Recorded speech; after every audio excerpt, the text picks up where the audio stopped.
It's 1991, just after the end of the Persian Gulf War. American troops have been stationed in the area to handle remaining tasks, but with little action happening, they've grown restless and spend their nights partying. Among them is Troy, a new dad, accompanied by his best friend Conrad, who often finds himself wishing he were more like Troy. There's also Major Archie, just 2 weeks away from retirement, who's been spending nights with reporter Kathy in return for stories. This doesn't sit well with rival journalist Adriana, who's frustrated by the lack of access to information and refuses to lower herself to Kathy's level to get it. Then there's Chief Elgin, whose real reason for being there is to treat it like a break from his regular airport job. One morning, as the soldiers are rounding up Iraqi prisoners, Troy and Conrad discover a man concealing a note in his rear end. The note appears to be a map. They secretly bring it to Elgin for translation, trying to keep the matter under wraps. Together, they deduce that the map outlines a path to Saddam Hussein's bunkers, believed to contain stolen riches. At the same time, Archie gets reprimanded over his involvement with Kathy and is reassigned to accompany Adriana, whom he'd been avoiding. Adriana has caught wind of the story about the note hidden in a prisoner's body and wants the full scoop. Archie takes her around the camp, but by then, the tale has already started mutating into gossip and hearsay. He eventually convinces her to leave him alone for a while, saying that no one will speak openly with her nearby. This gives him the opportunity to catch up with Troy and the others, who are huddled inside a tent. Archie takes a look at the map, and under UV light, he reveals a hidden route. He explains it's likely leading to a stash of gold bullion looted from Kuwait. After a bit of back and forth, the four of them agree to head out the next morning in a Humvee, keeping the operation a secret. To throw Adriana off the scent, Archie hands a fake copy of the map to a soldier named Walter, who's tasked with sending her in the wrong direction. The next day, the group sets off with Archie behind the wheel. As they drive, the others practice their shooting skills, using balls as targets. But Archie quickly tells them to stop when he realizes that Conrad has stuffed some of those balls with explosives. Conrad admits he just wanted a taste of real action. So Archie makes everyone get out of the vehicle and gives them a harsh lesson by showing the grim aftermath of the area's bombings. Archie tries to teach them how to move past enemy soldiers using a cow as a stand-in for a guard, but the poor animal steps on a landmine and is instantly killed. Eventually, the team reaches the bunker. Thanks to a ceasefire agreement made by President Bush, the local people allow them through. Conrad remains outside, observing as civilians pour out of their homes, begging the army for help. Inside the bunker, Archie, Troy, and Elgin quickly gain control. The men guarding it surrender the moment they lay eyes on them. Archie spreads the map out for everyone and points out that the stash is actually in a different village. So the team pulls out of the bunker just as the Iraqi Republican Guard rolls in, herding civilians back to their homes and obliterating a truck that turns out to be carrying nothing but milk. Ignoring the villagers' desperate pleas, the Americans climb back into their Humvee, toss a few spare MREs in sympathy, and speed off. A few miles down the road, they pause to regroup. Archie explains that President Bush had urged ordinary Iraqis to rise up against Saddam, which is why the local army is now punishing civilians and trying to starve them. Examining the map again, he realizes they were misled. A heavily guarded well they passed earlier must be hiding the real treasure. Troy begins to waver, uneasy about running into the Republican Guard, but Archie insists those troops are too busy dealing with Saddam's uprisings to bother with them. Meanwhile, Adriana figures out that Walter is driving her in circles. When he's distracted, she hops behind the wheel, threatens to abandon him in the desert, and forces him to spill everything he knows. Cowed, Walter admits the gold is hidden in a village full of bunkers, and they turn the vehicle that way. Back with Archie's team, they double back to the village and slap cuffs on the outer guards before Archie, Troy, and Elgin descend the well, leaving Conrad topside again. A fortified passageway leads them into a chamber where a squad, led by a man named Said, lounges amid piles of electronics. The Iraqis refuse to cooperate, and when Archie opens another door, he finds a prisoner named Amir being beaten for information while a line of rebels waits its turn.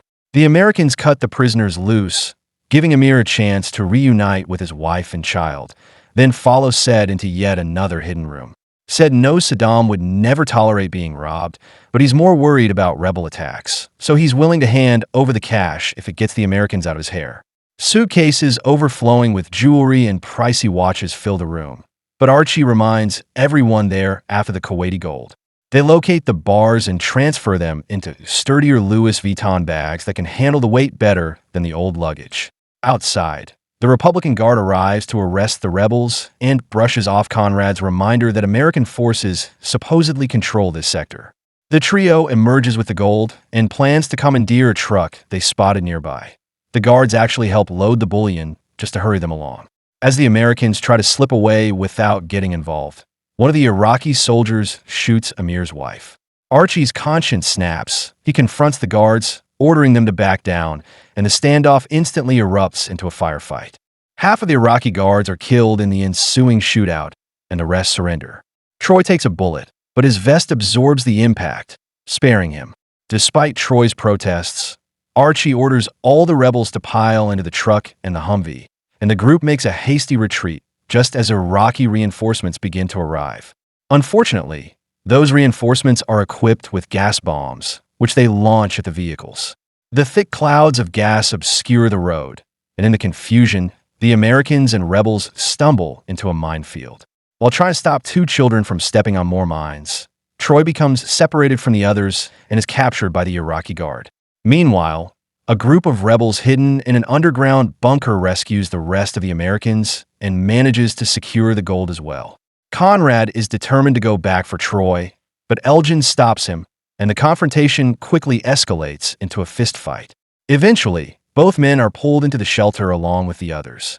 Back at the village, the rebels attempt to hijack a tank, creating the distraction Troy needs to try escaping. But his plan fails, and he's recaptured, dragged into a different bunker, and locked inside a room.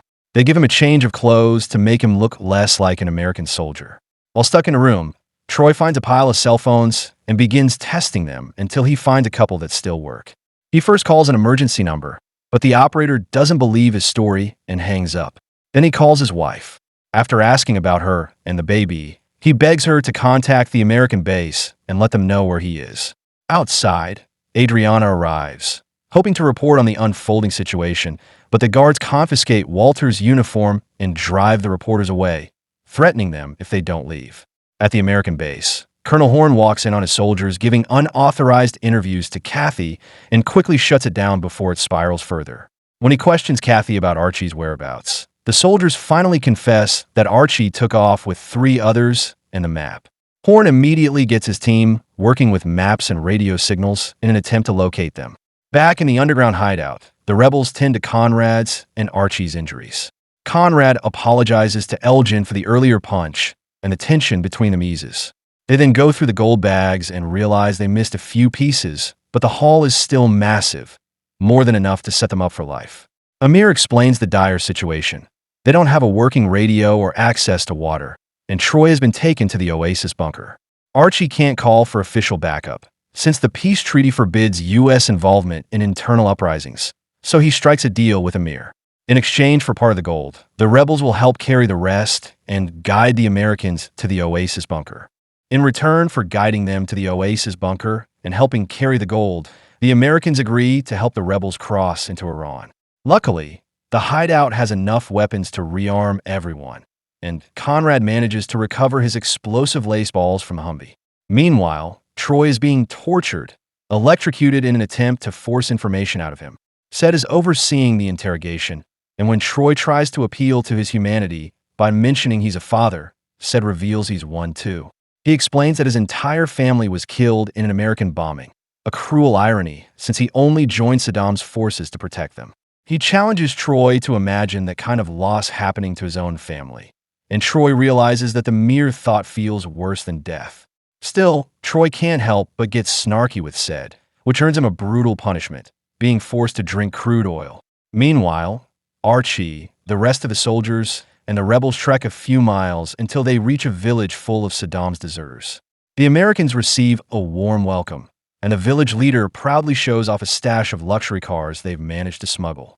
Archie tries to persuade him to lend them a few vehicles, delivering a passionate speech about unity and rising up against Saddam. But the leader refuses to accept anything but hard currency. With no better option, Archie reluctantly parts with some of their gold to pay for the cars. Back at the American base, Colonel Horn receives the message from Troy's wife, finally giving him the coordinates they've been waiting for. Meanwhile, Walter and Adriana are still lost, unsure where to go next. Archie and Amir devise a bold plan to infiltrate the Oasis bunker.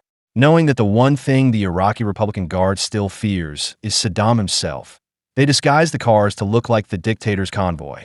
They even dress one of the rebels as a member of Saddam's elite guard and send him ahead to warn the bunker that Saddam is en route and furious at the failure of his men. When the convoy approaches, most of the guards panic and flee, believing the act. But a few remain to defend the bunker.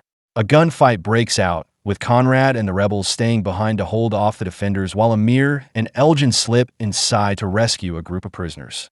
Archie soon joins them and storms the room where Troy is being held. He guns down everyone inside, except for Sed. He leaves Sed to Troy, giving him the chance to take revenge. But after everything they've shared, Troy decides to spare him, for now. Just as things seem to settle, a helicopter swoops in to protect the bunker. Elgin manages to bring it down by hurling one of Conrad's bomb balls at it, destroying it mid-air. With the mission finally over, the group prepares to leave, and this time, Troy is far more committed to helping the locals. But danger hasn't passed yet. Two remaining Iraqi guards emerge from hiding and open fire, hitting both Troy and Conrad. Archie and Elgin react instantly, killing the attackers, but the damage has already been done. Troy survives the gunshot, though his lung is punctured. Archie manages to save him by inserting a valve into his chest to keep him breathing. Sadly, Conrad isn't as lucky. He dies from his wounds. In the aftermath, Amir takes a share of the gold and distributes it among the local families.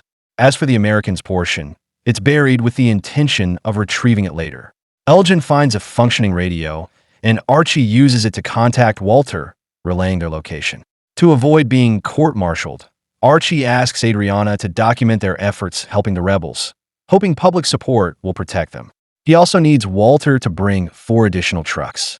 Since Colonel Horn and the other commanders are preoccupied trying to reach the location Troy's wife reported, Walter and Adriana are able to slip back to base and take the trucks without resistance. They return to rescue Archie and the rest of the group, then immediately set course for the Iranian border, which is heavily guarded by the Iraqi Republican Guard. But because American forces are stationed nearby, the guards can't act openly. The soldiers begin escorting the rebels toward the border, with Adriana capturing everything on camera. Just as they're about to cross, Horn arrives by helicopter with a squad of men to arrest Archie, Troy, and Elgin. They also attempt to stop Adriana from filming. The delay provides an opening for the Iraqi guards to detain the rebels. Seeing what's at stake, Archie chooses to make a sacrifice, but only after getting Troy and Elgin's approval. He approaches Horn and reveals the location of the buried gold, pulling out a bar from a dropped rebel bag as proof. He explains that the gold was part of a deal struck with the rebels. That's enough for Horn. He immediately orders his men to stand down, releases the rebels, and allows the group to cross the border safely. Afterward, Archie, Troy, and Elgin give Horn the full details about where the rest of the gold is hidden. Even so, they're arrested for violating the treaty.